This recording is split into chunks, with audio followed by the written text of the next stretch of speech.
Why? Because I need a walk. And I haven't had one in a while because, well, my whole family has been sick and I've been I've had a cold. So I'm in Frick Park and we're going to do this. So this week we've got the third week of Advent. And one of the things that I am always trying to search out is not only how to make those sermons unique and interesting and all those things, but also how to incorporate the ideas that we hold so dearly into each week. And those ideas, I mean the things that we light in the candles for the Advent wreath. So I think about hope and I think about peace, and this week it's the pink candle, it's joy.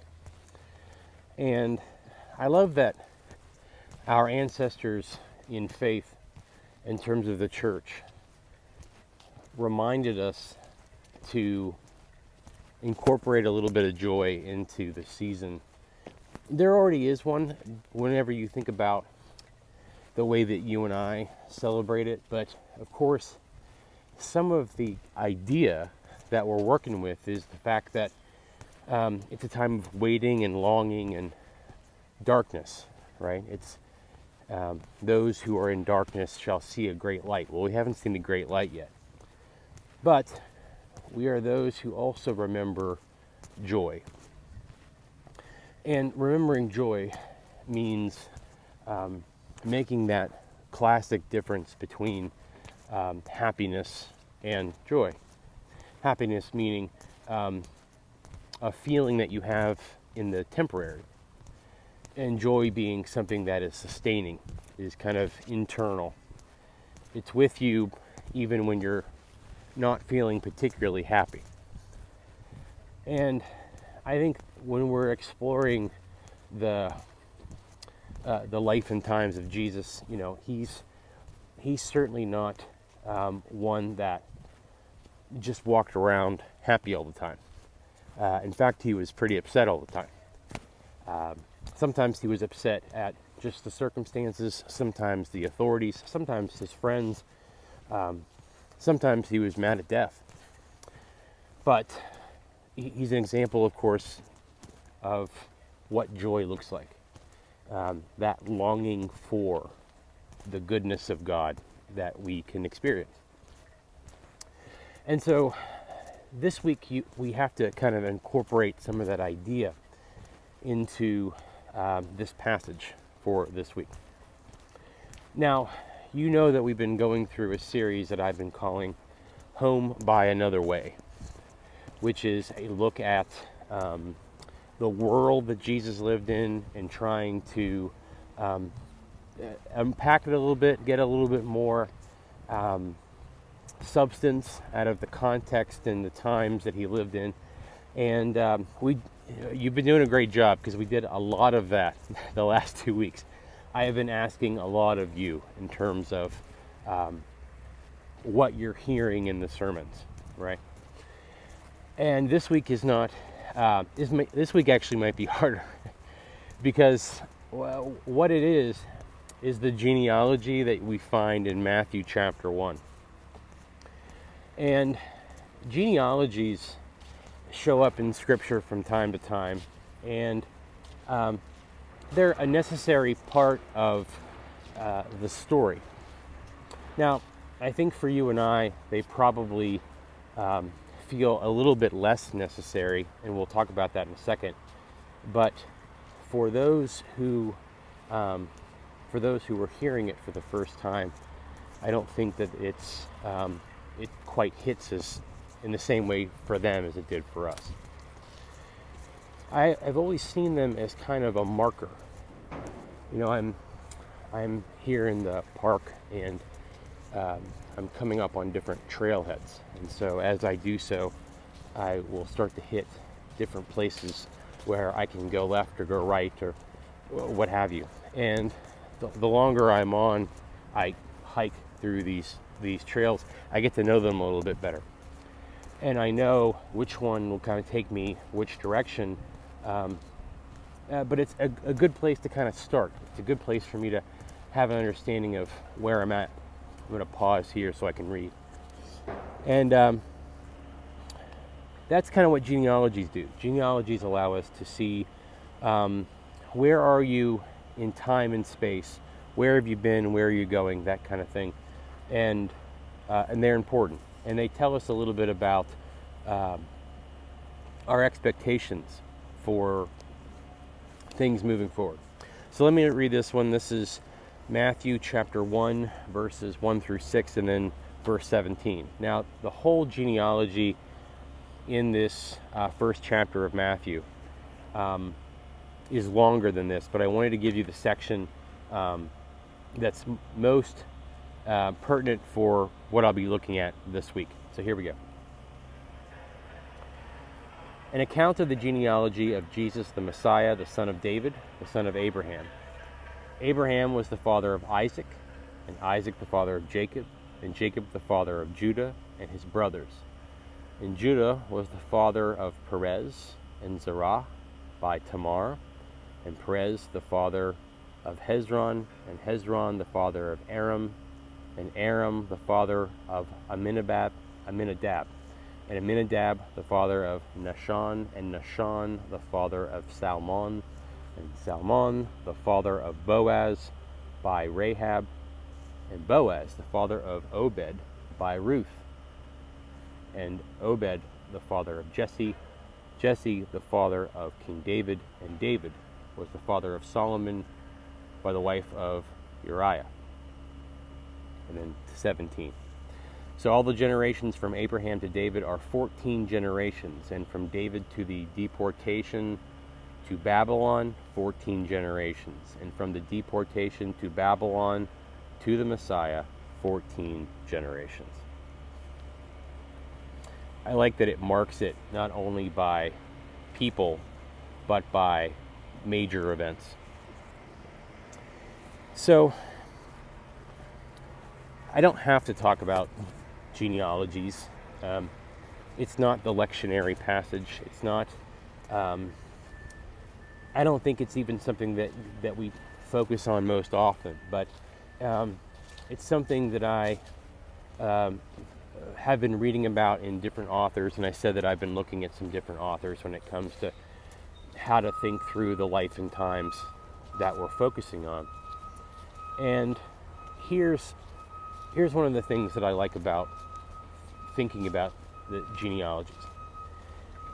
The first one is that it gives me a reminder of where we've been. And if you're like me, you start to notice and pick out people that you know. My guess is that you probably knew the people in the beginning and near the end better than the middle, because that's true for me. So Abraham, Isaac, and Jacob, those are the people who are, they're the parents of faith, right? Now, obviously, we're only naming the men in that situation, but more on that later. And then you kind of go through those generations, and you realize there's some names that I maybe have never heard of. And then eventually you get to a place where you hear the name Boaz, and your ears start to perk up a little bit again, and you realize that, oh, okay, I know where we are again. and then from Boaz, excuse me, from Boaz, then of course we get to Ruth, and from Ruth eventually to Jesse and to David. Now, mentioning Ruth in that genealogy, mentioning women at all, was certainly an important idea, a certain important piece. I'm going to go back this way because it's going to get too loud, and this is quiet where I am. Mentioning women in those genealogies is important because it recognizes the fact that there's an inclusivity to the way that we understand Jesus that's important, and we'll talk more about that in the sermon. I haven't really fleshed all that out yet, but I know that'll be a part of it. But mentioning Ruth at all, which is important, kind of gives us a marker for not only inclusivity in terms of gender, but in terms of humanity as a whole. Because we remember that Ruth was not of the people of Israel. So you have these little markers and these little clues and little things that, if you're reading it, give you an idea of where we're headed, who Jesus is going to be, what he cares about, or at least what the authors cared about who wrote it down. Because they could have written it differently. They didn't have to write it like that. But it's interesting that what you see in that first piece that we read there is that it gets to David. And that, of course, is one of the important things that we need to understand about the genealogy and why it's there at all. Because if we are going to understand Jesus as the Messiah, then some of us have to understand that part. Why? Well, it may not matter to you as much. The fact that Jesus came from King David and it supports this prophecy that was given to him, that's probably a good thing to you, but maybe isn't super important. And if you'll notice, this genealogy happens in Matthew, but doesn't happen in the other books. Why is that true? First, Mark, even though it comes second in the gospel order, Matthew, Mark, Luke, was probably written first. It was written first because there's lots of reasons that it's written first, but one of them is that the things that point to it is that it has the least amount of information. So earliest on, you might have the least amount of information. You're not going on any other information. You're going on what you can find. And Mark is the shortest, most succinct, and that's okay. The other two Gospels, we'll take John out of it for a second, because John's kind of its own thing. Matthew and Luke are written to different audiences. Luke is written to a more Gentile audience. You've probably heard me say this before. And there's a lot of different types of clues as to why that's true, and it doesn't really matter for the sake of what we're talking about. And Matthew, though, is for a predominantly Jewish audience. And there's lots of reasons why we know that that's true. So the part of what we see is, well, what would you care about if you were a part of a predominantly Jewish audience? What kinds of things would you care about? Especially if you were trying to get on board with this Jesus guy. Well, you would want to know that who he is can legitimately be who the people are claiming that he is. And part of that is making sure that he is appropriately in the line of David. And so, but it goes back further, because it goes back further than that, because it's also trying to show that Jesus is a part of all of it, the whole world that is, Israel. That Jesus is connected to the beginning of Israel, right? That might be a little bit complicated, but he's not just a part of who David has been, he's also a part of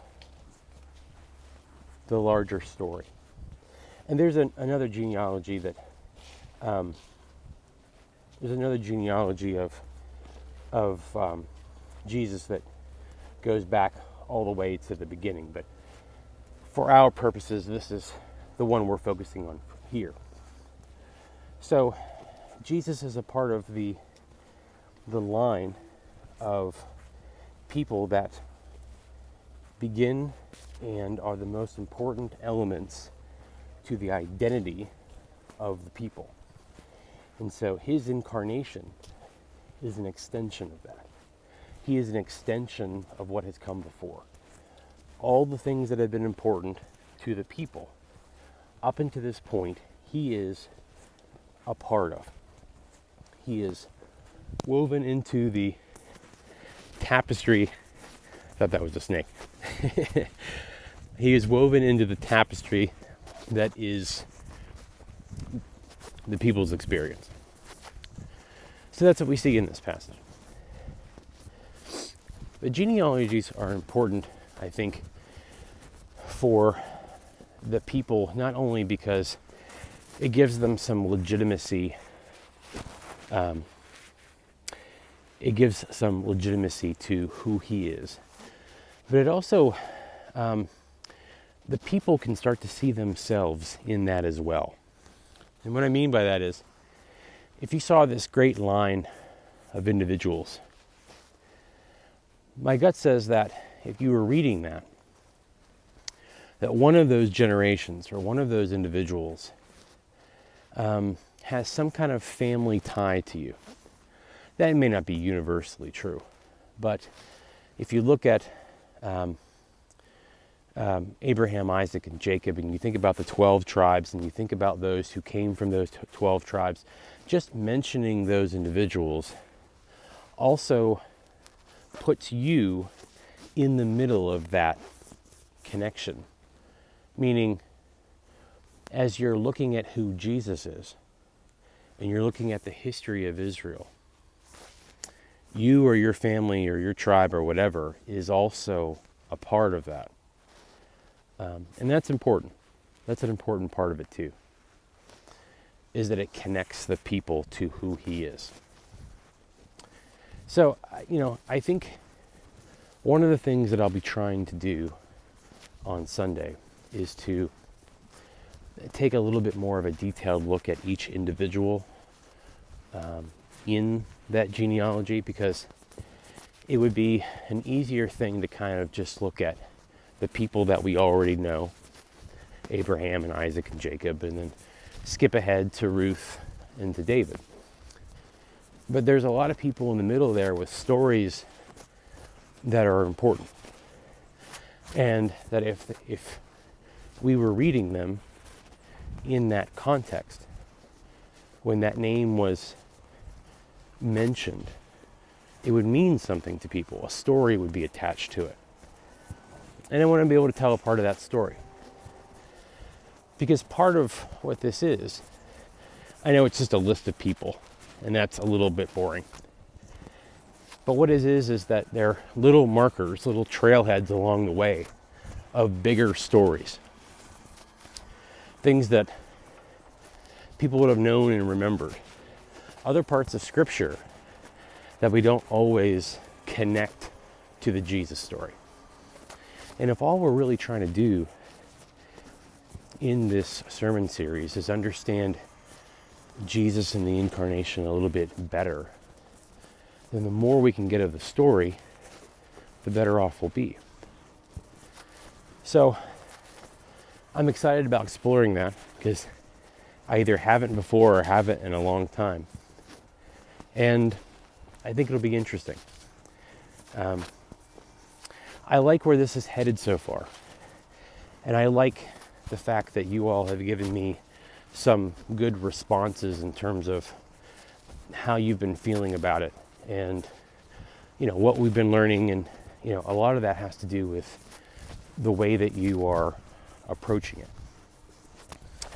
So I think my encouragement to you all, especially as we enter into this very unique week of just looking at this list of names, is I think it's always worthwhile to think about, again, like we do on All Saints Day, we take a look at the people in our lives, the people in our history that have gotten to us to where we are now. And I've never known anyone who has looked into their history, whether it was good or bad, and didn't at least feel more enriched for doing so. So I encourage you to think about that piece of it. And, I think it's always good for me to think about what I'm reading, Scripture itself as being all connected. It's easy, as I've said many times, it's easy to be, to hop around from story to story. From Isaiah to First Thessalonians to Acts to Judges to whatever, and not be able to see how everything connects. And a big part of what we're doing here in this time is seeing how everything connects. So that's my hope. I don't know exactly where it's going to go, but I'm glad that you are going to do it with me. So I think that's about all I have for this week. I'm looking forward to kind of moving ahead into the next season.